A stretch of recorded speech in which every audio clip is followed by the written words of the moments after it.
bonsoir, que le Seigneur vous bénisse. Cela dépend de l'heure à laquelle vous nous captez. C'est votre frère Zoé Mahoma, présentateur de l'émission À la réaction à une action dans le 3e exode. Ce soir, nous recevons le révérend pasteur Joël Evoloa à Cape Town, précisément en Afrique du Sud. Vu que le 11 juin, tout le monde connaît qu'à la rivière Ohio, la voix de l'ange a parlé pendant que Frère Branham baptisait la 17e personne, que de la même manière que Jean-Baptiste a été envoyé comme précurseur de la première venue, toi, Frère Branham, tu es le précurseur de la seconde venue du Seigneur. Voilà, pour cette occasion, nous saisissons cette opportunité pour faire cette spéciale émission avec le révérend pasteur Joël que j'ai salué. Bonsoir, révérend. Bonsoir, bien-aimé frère Zoé, que l'Éternel vous bénisse. Amen. C'est pour nous un grand plaisir et un privilège de vous recevoir sur notre plateau de cette émission qui est très spéciale pour nous. Et les enfants de Malachie 4 connaissent déjà l'intitulé de ces sujets, vu que je vais de l'annoncer. Nous allons directement attaquer avec la première question, qui est d'ailleurs le sujet qu'on va traiter ce soir. Qui est le précurseur de la seconde venue du Seigneur? Vu que l'ange a parlé, que Frère Branham, tu es le précurseur de cette seconde venue. Mais nous voulons savoir, Frère Branham est parti, est-ce qu'il nous a présenté le Seigneur? Vu que Frère Branham est le précurseur de cette venue. Merci beaucoup pour m'avoir accordé la parole. Je dois d'abord remercier le Seigneur William Aaron Branham, lui qui est le maître de temps et des circonstances. Et Amen. je dois également remercier ces plateformes mondiales intitulées Réaction à une action. Depuis, je pense que vous fêtez déjà votre une année d'existence. Effectivement, une année. Ceci fait preuve du travail abattu pendant cette année qui vient de passer. Je remercie aussi tous les téléspectateurs qui vont nous suivre au travers de cette émission. Merci beaucoup pour la question. Nous espérons que nous allons essayer de répondre au mieux de notre connaissance. Comme vous l'avez si bien dit, nous sommes au mois de juin, un mois très spécial, un mois au cours duquel il y a eu la manifestation surnaturelle sur le fleuve Ohio. Et la question était: qui est le précurseur de la seconde venue? Est-ce Jean ou qui? Nous serons en train de répondre de manière à aider ceux qui suivent le message du temps de la fin et aussi aider ceux qui n'ont jamais entendu parler du message du temps de la fin. La question est celle de savoir qui est le précurseur de la seconde venue.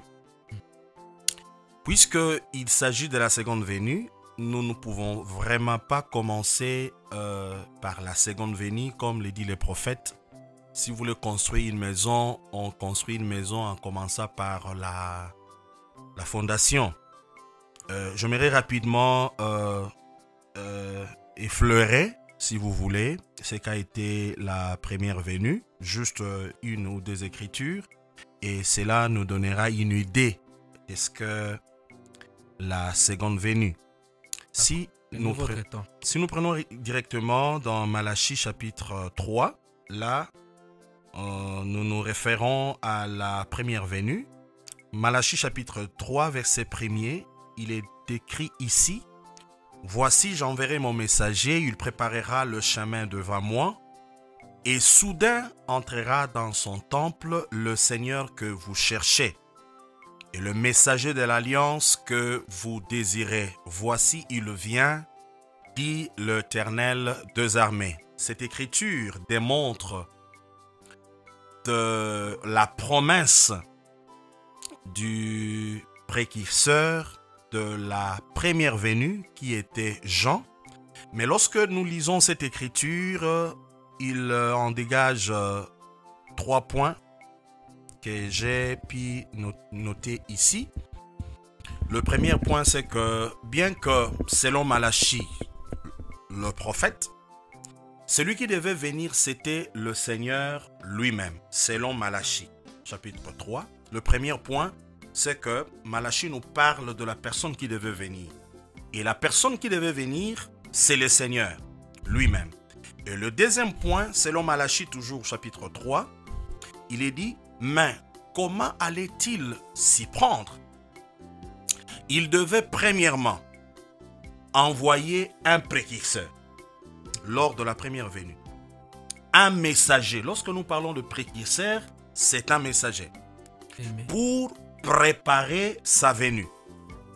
Et il devait y avoir un temple. Christ, le précurseur, le précurseur là, il devait nous présenter un temple dans lequel le Seigneur viendra habiter. Donc, dans le deuxième point, j'ai dit, il devait y avoir un temple au-dedans duquel lui, le Seigneur, devait entrer. Et le troisième point qui ressort de Malachie chapitre 3, que nous venions de lire, j'ai dit bien qu'il entra dans son temple le jour où Jean le baptisa, Jean-Baptiste baptisa. Lisons que la Bible et le message va nous aider à comprendre.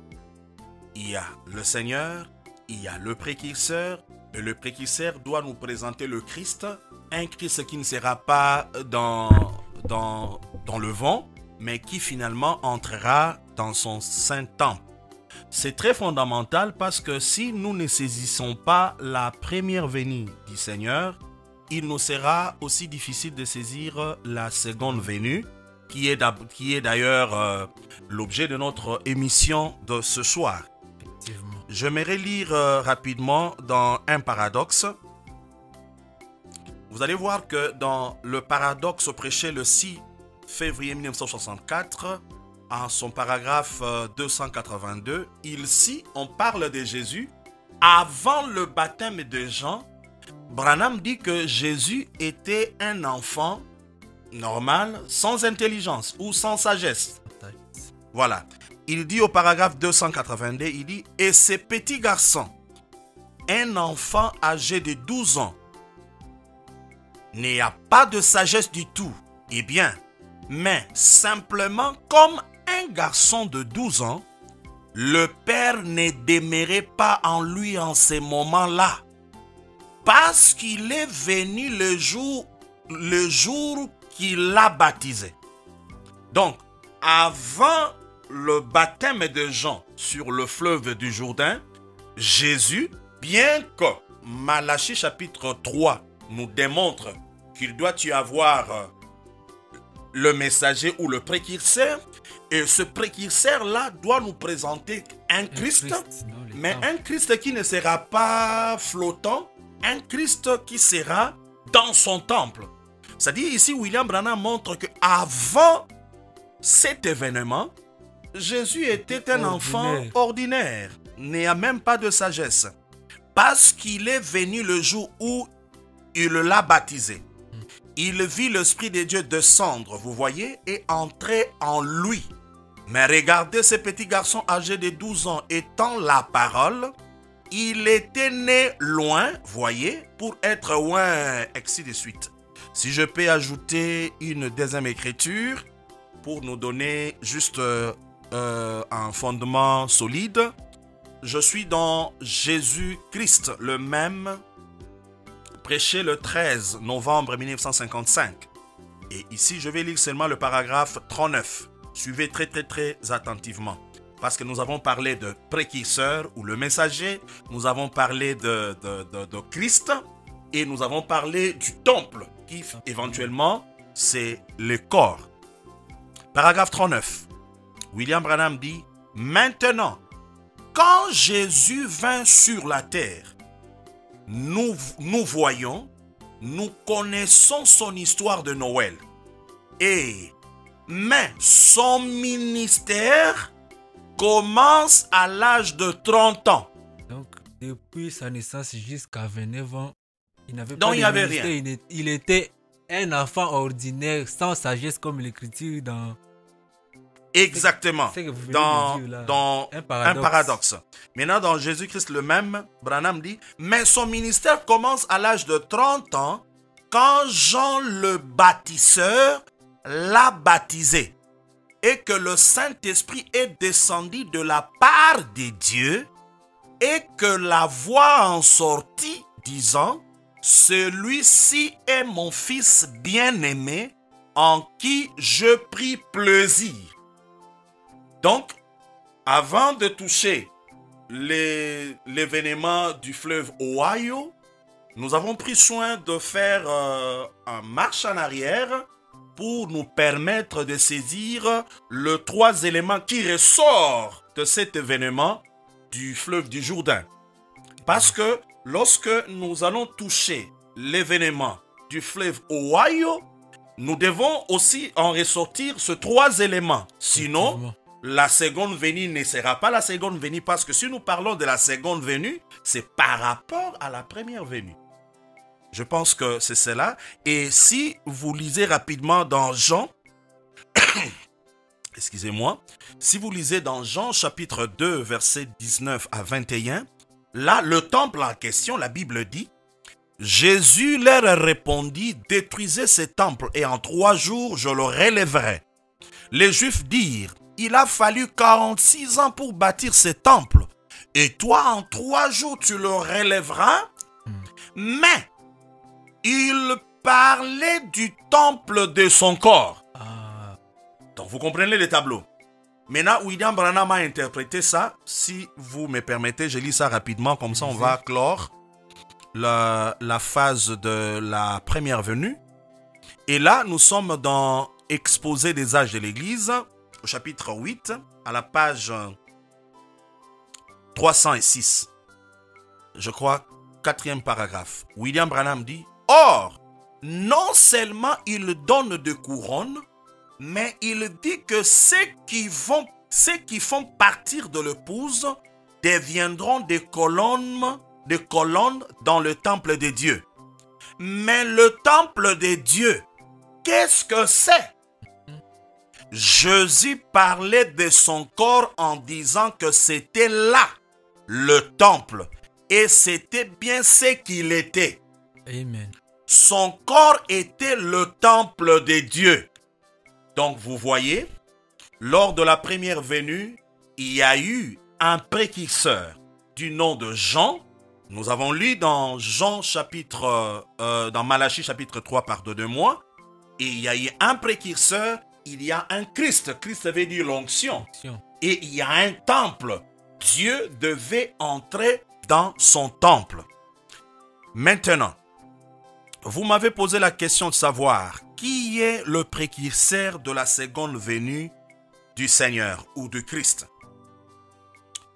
Je n'aimerais pas répondre comme si c'est moi qui ai le message ou qui soit le responsable du message, mais le responsable du message, c'est William Marion Branham. Vous allez souffrir, vous qui nous suivez. Nous allons essayer de répéter seulement William Marion Branham. C'est ça d'ailleurs, pour que ça ne puisse pas nous compliquer. Je suis dans Pourquoi le Saint-Esprit a-t-il été donné? Prêché le 17-12-1959. Je vais lire directement le paragraphe 142.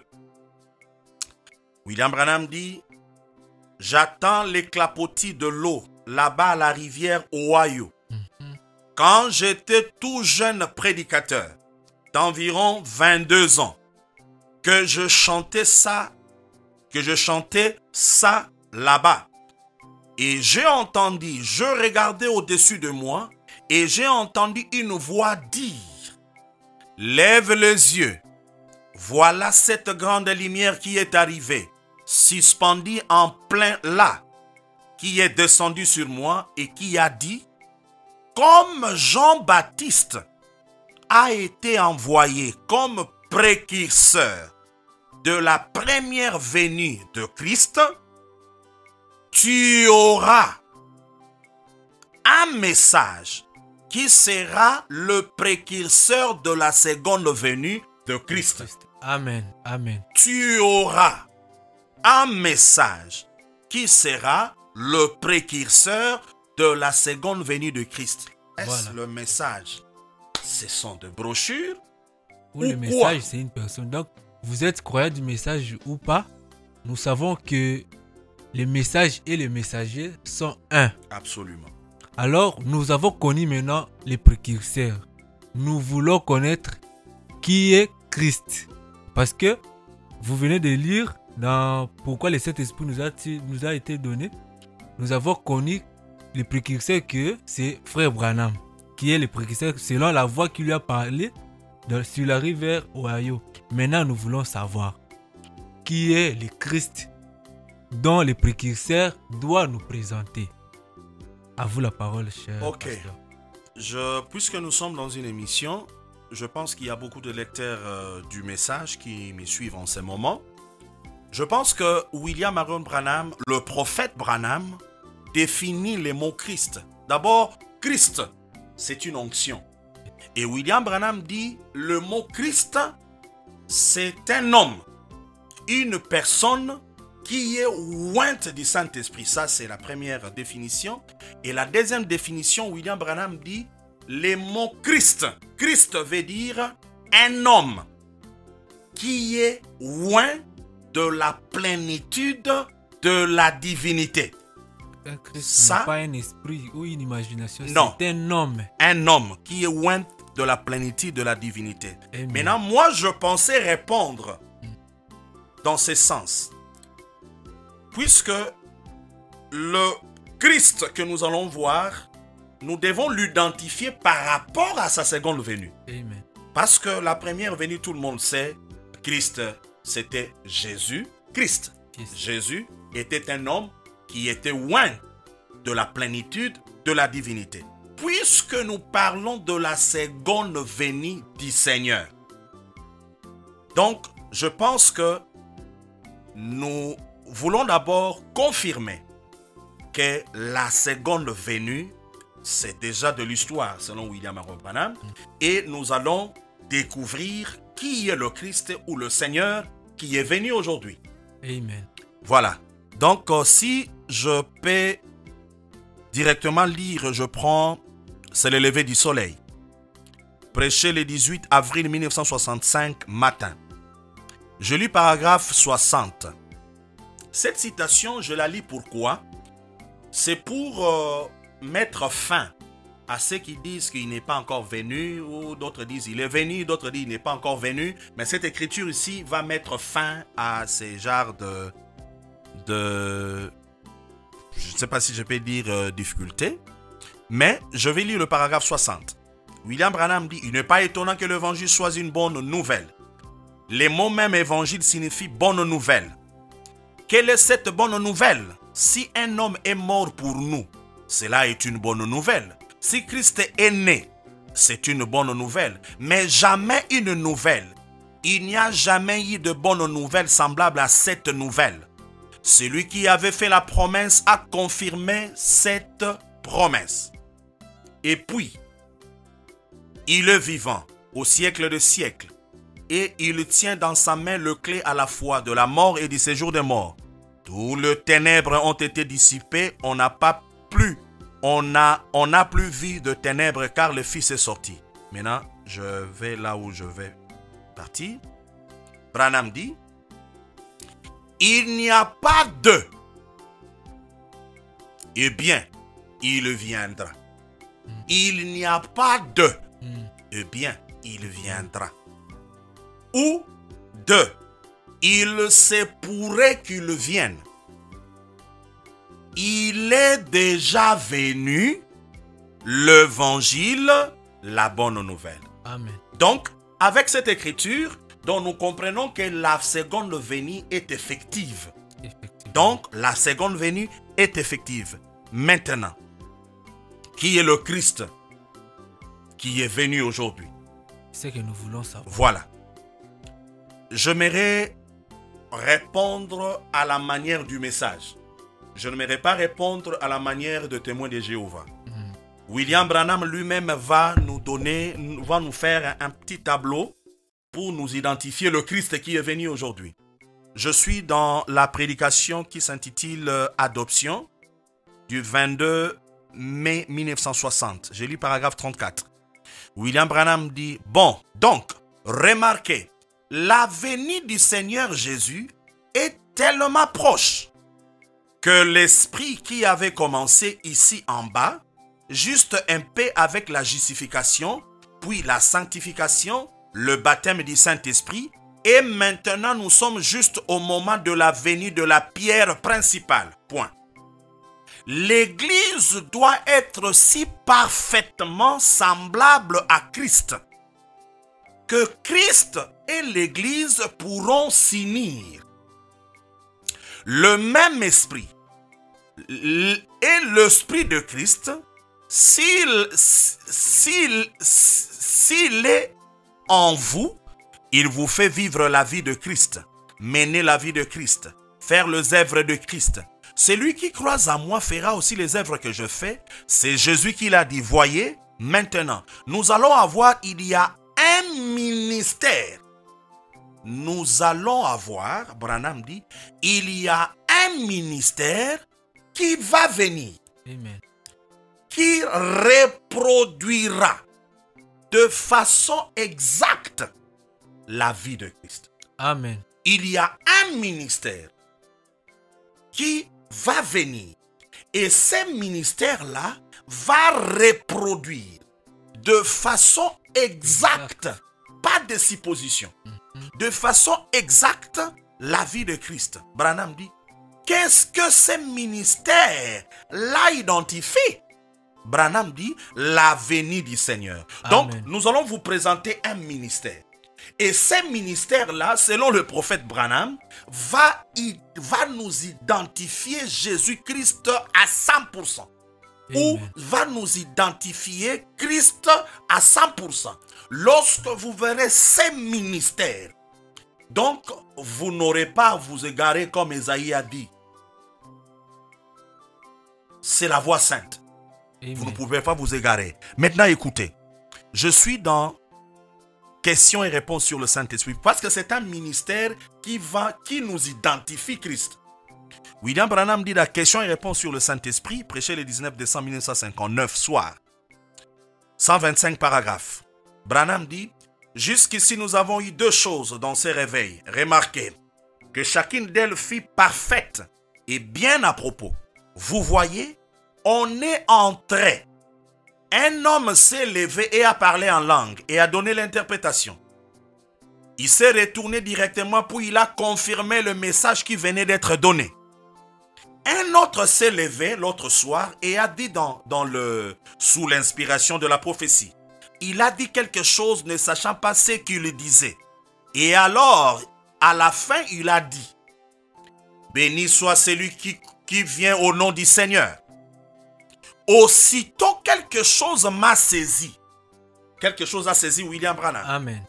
Aussitôt quelque chose m'a saisi très rapidement et a dit, autrement dit, béni soit celui qui croit que c'est le Seigneur qui est venu. Amen. Donc le Seigneur est venu aujourd'hui. Il est venu. Apocalypse chapitre 4, deuxième partie. Puisque nous voulons connaître qui est le Seigneur. Amen. William Branham dit, Apocalypse chapitre 4, deuxième partie, prêché le 1er janvier 1961, paragraphe 158. Il dit ceci. Observez, êtes-vous prêts? Écoutez, gardez ceci maintenant. Souvenez-vous, c'est seulement pour que vous le sachiez. Jeanne, tu peux arrêter l'enregistrement. Écoutez, non, je ne dois pas arrêter cela ici. Ça va. Je vais dire, continue à enregistrer. Je permets ceci à l'église. Remarquez ceci.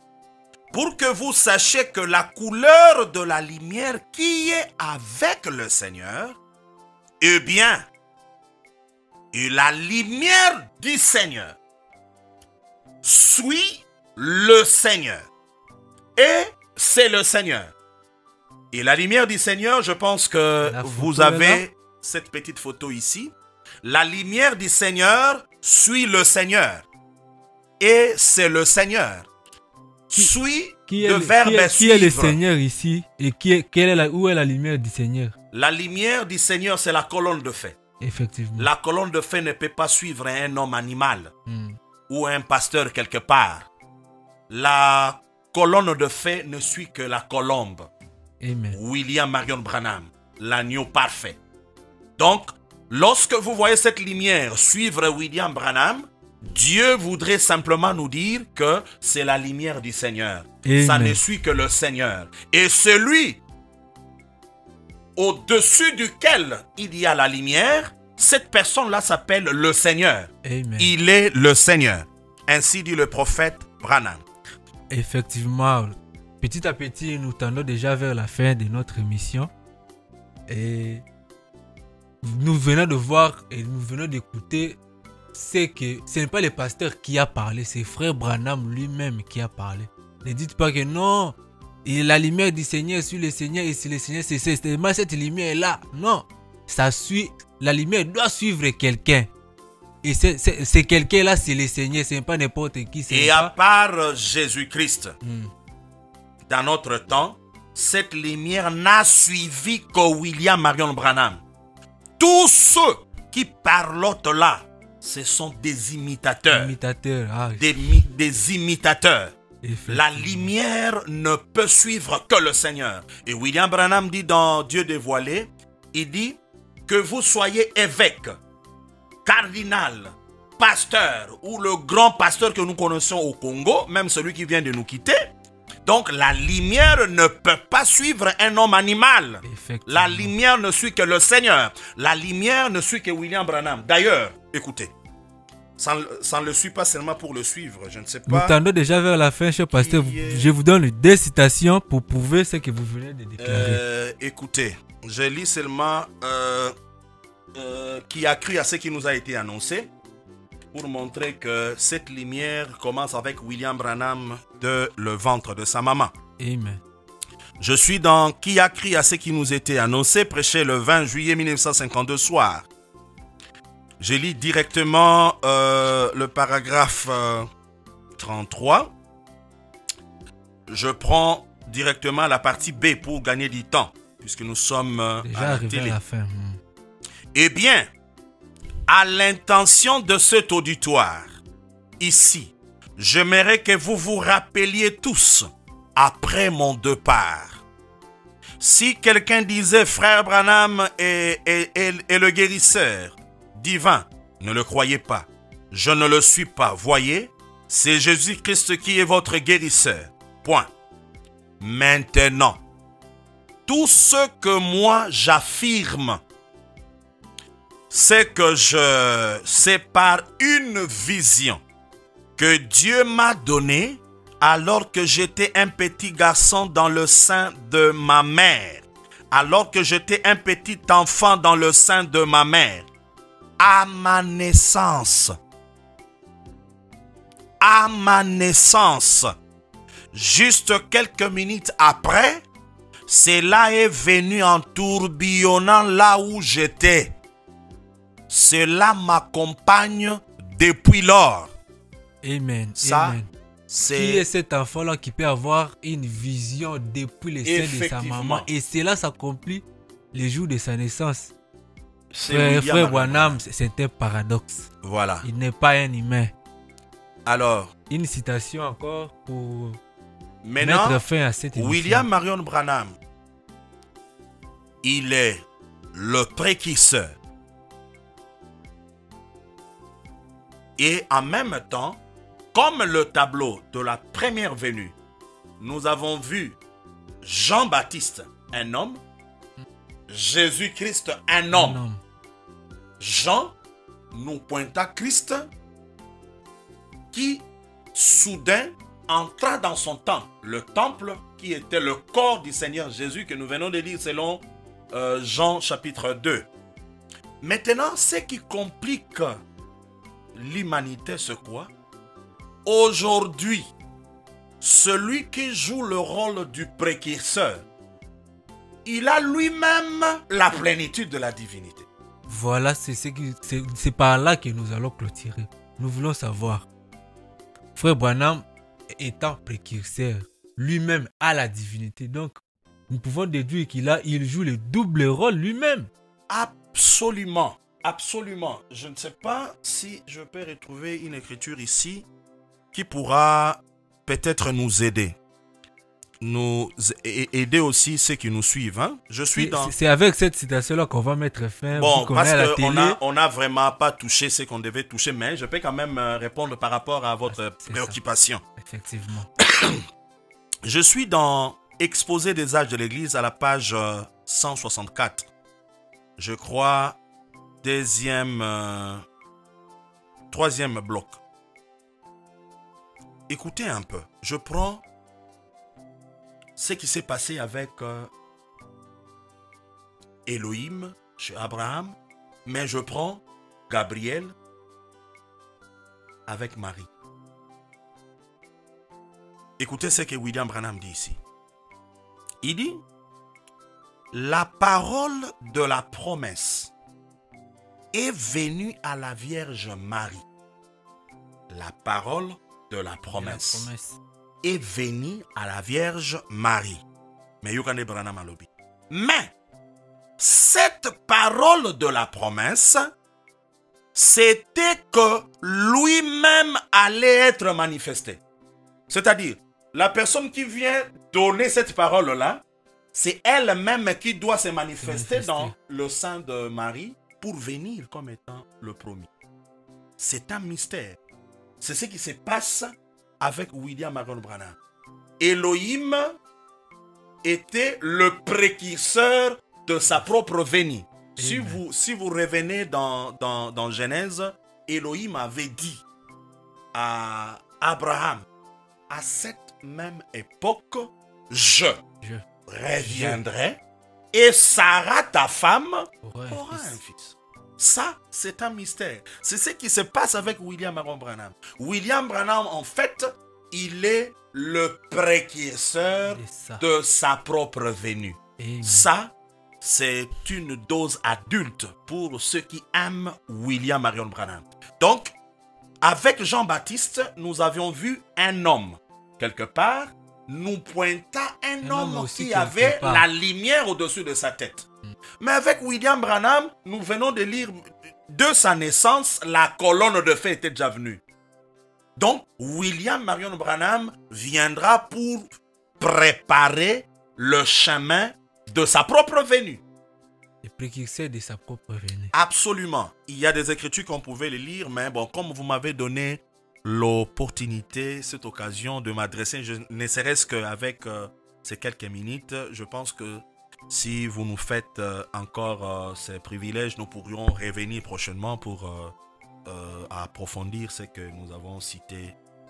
Vraiment, c'est toujours un plaisir quand nous recevons les hommes de Dieu dans nos plateaux, parce qu'ils ne viennent pas nous étaler leurs pensées, ils viennent nous dire ce que Frère Branham a dit. Et d'un bout à l'autre de cette émission, le révérend n'a lu que ce que Frère Branham a dit. C'est pour nous un grand plaisir. Je suis votre frère Zoé Maron Majeté à la présentation. Je salue toute l'équipe de la réaction à une action qui nous soutiennent et qui font un grand travail pour l'épanouissement de ces messages. Et quant à moi, je vous donne rendez-vous pour un prochain numéro et restez toujours connectés sur notre plateforme La réaction à une action pour ne rien rater, et c'est par ici que nous mettons un point. Que le Seigneur Branham vous bénisse.